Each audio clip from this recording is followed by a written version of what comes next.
afternoon mga kasabong, mga kamanok. So ngayon po ito, nagtatry po tayo ng ating drip irrigated.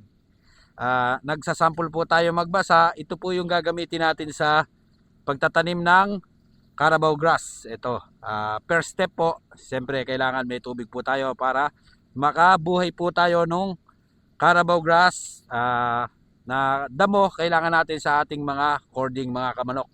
So ayun po, sinample po namin muna kung pwede po tayong magkaroon ng tubig.